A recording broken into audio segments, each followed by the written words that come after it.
তাহলে এর আগে আমরা হচ্ছে কি কি পড়ছি, কাজ পড়ছি আর হচ্ছে ক্ষমতা পড়ছি। আজকে আমরা শক্তি পড়ব। আজকে টপিকস হচ্ছে কি আমাদের শক্তি।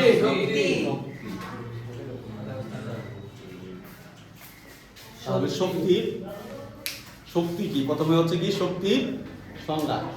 কাজ করার সামর্থ্যকে বলা হয় শক্তি। যদি শক্তি না থাকে আমরা কাজ করতে পারবো না স্যার।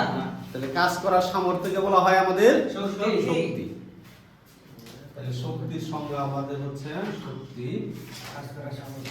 কাজ করার সামর্থ্যকে শক্তি বলে না। এই শক্তি কয় প্রকার? শক্তির প্রকারভেদ, না শক্তির প্রকারভেদ।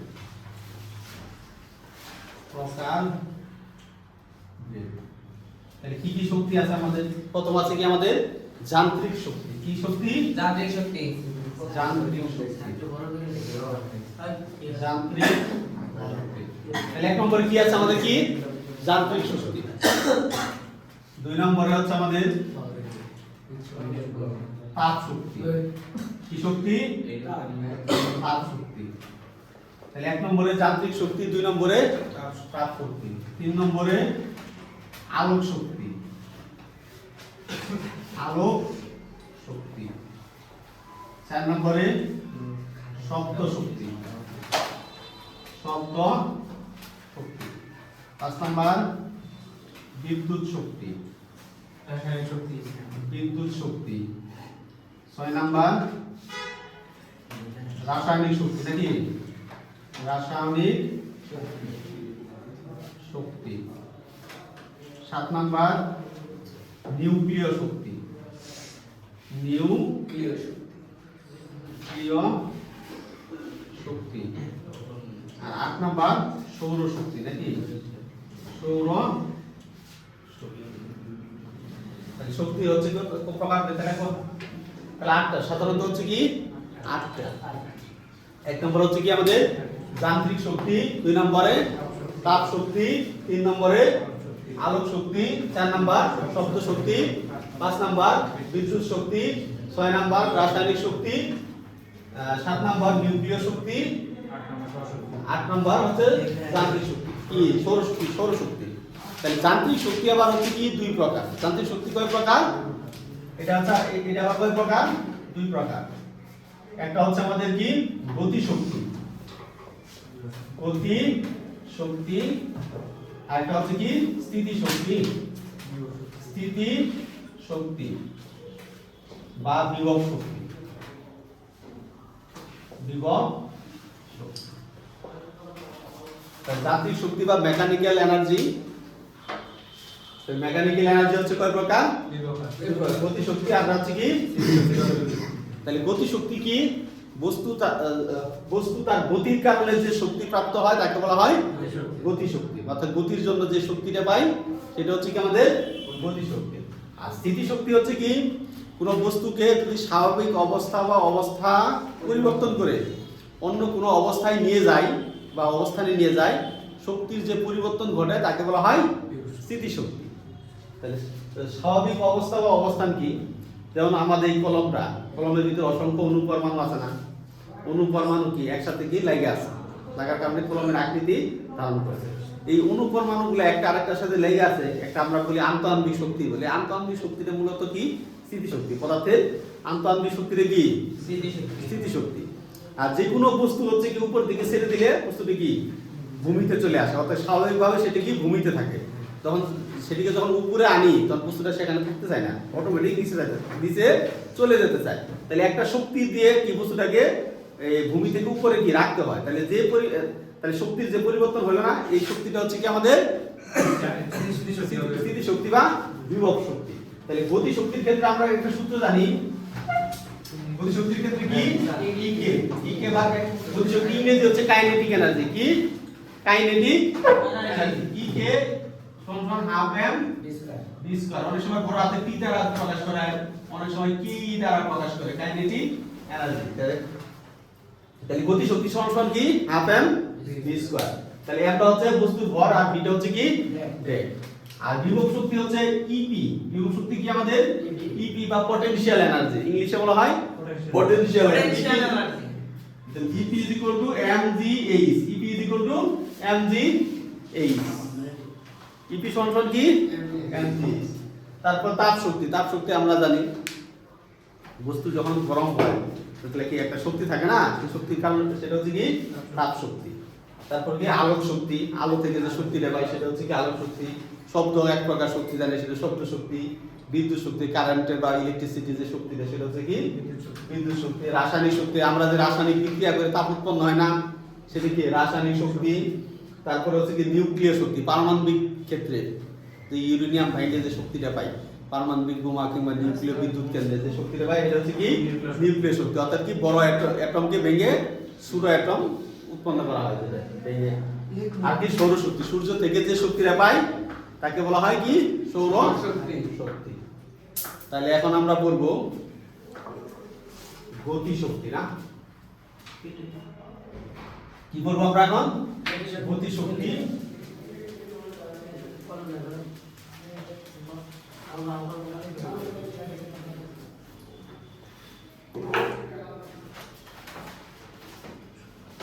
গতি শক্তি সমান কি আমাদের হাফ এম এমটা হচ্ছে কি পদার্থ বা বস্তুর ভর আর বিটা হচ্ছে কি বস্তুর ব্যাগ। কোন বস্তুকে দেখো, কোন বস্তুকে খাড়া উপরে দিকে নিক্ষেপ করা হলো, এতে বস্তুটি একটি বস্তুকে লেখা প্রশ্ন, একটি বস্তুকে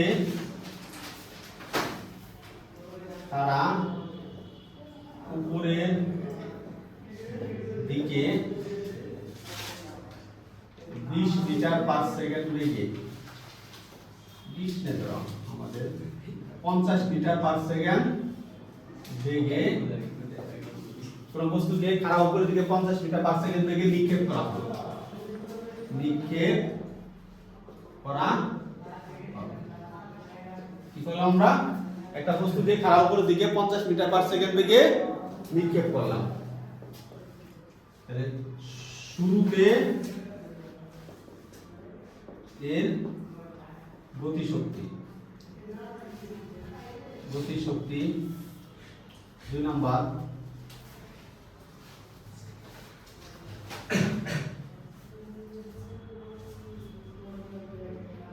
ষাট সেকেন্ড পরে গতি শক্তি, 4 সেকেন্ড পরে গতি শক্তি। 3 নাম্বার, 40 মিটার উচ্চতায় গতি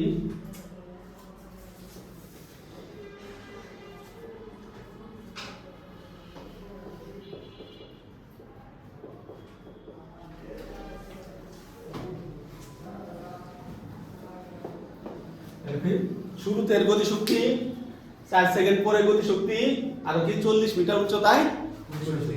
তাহলে একটা বস্তুকে কি করছি আমরা 50 মিটার পার সেকেন্ড বেগে খাড়া উপরের দিকে নিক্ষেপ করছি। তাহলে শুরুতে এর গতি শক্তি কত থাকবে, বস্তুর ভর বস্তুটির ভর হচ্ছে 10 কেজি, কত আমাদের 10 কেজি। তাহলে একটা বস্তুকে খাড়া উপরের দিকে 50 মিটার পার সেকেন্ড বেগে নিক্ষেপ করা হলো, শুরুতে গতি শক্তি 4 সেকেন্ড পরে গতি শক্তি আর 40 মিটার উচ্চতায় গতি শক্তি। এই তিনটে ম্যাথ পারলে ইনশাআল্লাহ গতি শক্তির মোটামুটি 80% ম্যাথ পারবে। তাহলে শুরুতে এর গতি শক্তি 6 নাম্বার। তাহলে শুরুতে গতি শক্তি, তাহলে গতি শক্তি জানার জন্য কি কি জানা দরকার, বস্তুর ভর আর হচ্ছে কি বস্তুর ব্যাগ জানা দরকার। তাহলে ই কে সমান হচ্ছে কি আমাদের হাফ এম ভি স্কয়ার। তাহলে হাফ বর্গ তো আমাদের 10, শুরুতে ব্যাগ কত আমাদের, শুরুতে ব্যাগ কত 50 metre per second, 50 metre per second, কারণ 50 মিটার পার সেকেন্ড বেগে খাড়া উপরের দিকে নিক্ষেপ করা হয়েছে। তাহলে 50 হোল স্কয়ার তাহলে v is equal to 50 metre per second m is equal to হচ্ছে 10 কেজি তাহলে কত হয় আমাদের 5 গুণন হচ্ছে 225 125 200 না 12 না তাহলে ক হচ্ছে কত 12500 জুল তারপরে খ খ বলছে কি 4 সেকেন্ড পরে গতিশক্তি 4 সেকেন্ড পরে গতিশক্তি এখন আমাদের 50 মিটার পার সেকেন্ড এটা হচ্ছে কি শুরুতে ব্যাক 4 সেকেন্ড পরে ব্যাকটি কি 50 মিটার পার সেকেন্ড থাকবে না তাহলে কি ব্যাকটা পরিবর্তন হবে না ব্যাকটা কি বাড়বে না কমবে ব্যাকটা বাড়বে না কমবে আর উপরে যে কম বসা উপরের দিকে নিক্ষেপ করছি যেহেতু বস্তুটার অভিকর্ষ ত্বরণ কি নিচের দিকে নিচের দিকে টানবে নাকি বস্তু অভিকর্ষ বল নিচের দিকে টানবে যার কারণে বস্তুটার ব্যাক কি কমবে তাহলে প্রতি সেকেন্ডে কত করে কমে আমাদের 9.8 মিটার পার সেকেন্ড করে কমবে তাহলে আমাদের এই ক্ষেত্রে 4 সেকেন্ড পরে ব্যাক জানা লাগবে 4 সেকেন্ড পরে ব্যাক তাহলে 4 সেকেন্ড পরে বস্তুটির ব্যাক b = কত u - gt তাহলে u কত হচ্ছে আমাদের 40 মিটার পার সেকেন্ড আদি ব্যাক নাকি 50 না স্যার আর t = 50 metre per second t = 4 second U এর শূন্য u শূন্য করে u তো 50 মিটার পার সেকেন্ড আর g হচ্ছে 9.8 মিটার পার সেকেন্ড তাহলে 50 বিয়োগ 9.8 গুণন 4 এটা তো কত হয় 10.8 metre per second 10.8 metre per second 8 metre per second তাহলে আমাদের ই কে কত হইতেছে আমাদের হাফ এম বেস কার b স্কয়ার তাহলে হাফ এম b স্কয়ার বলে হাফ এম হচ্ছে 10 আর b কত হচ্ছে আমাদের 10.8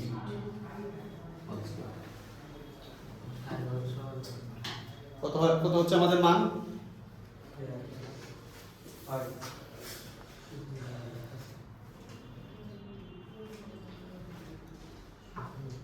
কত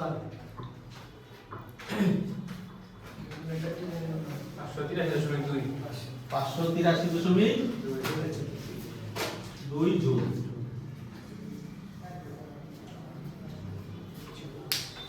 তো বুঝতে পারছি আমরা স্যার আমাদের দ্বিতীয় ক্ষেত্রে হচ্ছে 4 সেকেন্ড পরে যেহেতু গতিশক্তি বের করব 4 সেকেন্ড পরে ব্যাক জানলা বস্তুর ভর তো কনস্ট্যান্ট বস্তুকে ভর মানে যেখানে যে অবস্থায় দিয়ে যায় কি ভরের মান পরিবর্তন হয় না। ভরের মান পরিবর্তন হয় না সুতরাং আমরা হচ্ছে জাস্ট হচ্ছে বেগের মানটা পরিবর্তন হয়েছে বেগের মানটা বের করলেই আমরা গতিশক্তি পেয়ে যাব এখন গ নাম্বার কি বলছে 40 মিটার উচ্চতায় গতিশক্তি নির্ণয় করো 40 মিটার উচ্চতায় গতিশক্তি নির্ণয় করো।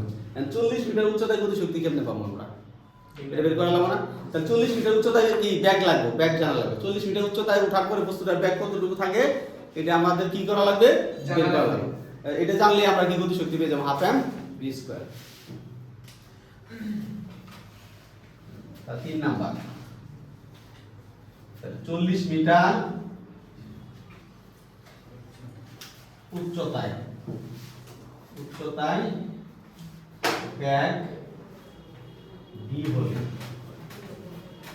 কারণ ধরি 40 মিটার উচ্চতায় ব্যাক হচ্ছে কি b তাহলে আমরা কি লিখতে পারি b স্কয়ার সমান u square minus 2g h নাকি এই সূত্র লিখতে পারি যেহেতু উপর দিকে উঠছে কি মাইনাস হবে না b square u square minus 2g h তাহলে u টা কত হচ্ছে আমাদের 50 মিটার পার সেকেন্ড নাকি আর হচ্ছে h টা হচ্ছে আমাদের কত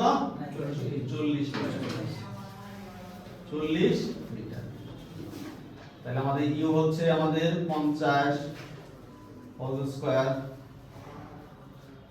মাইনাস 2 ইনটু g হচ্ছে 9.8 আর h হচ্ছে আমাদের 40 তাহলে তো মানটা কত আসে কত দাদা কত 1700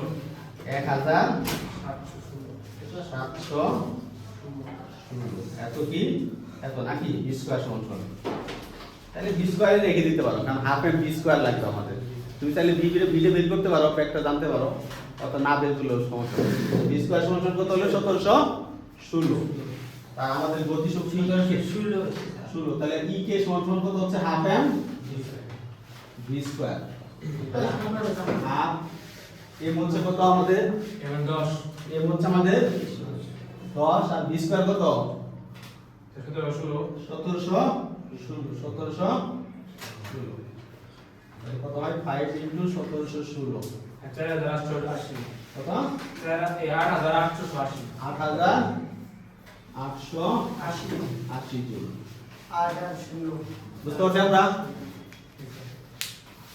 তাহলে আমরা অলরেডি তিনটে ম্যাথ করে ফেলছি গতিশক্তি আচ্ছা শুরুতে গতিশক্তি কত শুরুতে গতিশক্তি কত 4 সেকেন্ড করে গতিশক্তি কত 40 মিটার উচ্চতায় গতিশক্তি কত তাহলে শুরুতে গতিশক্তি হচ্ছে কি হাফ এম ভি স্কয়ার তাহলে আমাদের এখানে ইউ তে আছে এম তে আছে সহজ 4 সেকেন্ড করে গতিশক্তি 4 সেকেন্ড করে ব্যাক বের করব ব্যাক বের করে গতিশক্তি বের করব আর হচ্ছে 40 মিটার উচ্চতায় গতিশক্তি তাহলে 40 মিটার উচ্চতায় ব্যাক বের করব কোন সূত্র দিয়ে V square U square -2g H এই সূত্র দিয়ে আমরা কি ভি স্কয়ার মানটা বের করে নেব তারপরে গতিশক্তি হাফ এম ভি স্কয়ার বের করব তাহলে একই ম্যাথ আমাদের গতিশক্তি করলাম এরপর আমরা বিভব শক্তির ক্ষেত্রে করব সেম তোলা হয়েছে কমপ্লিট না স্যার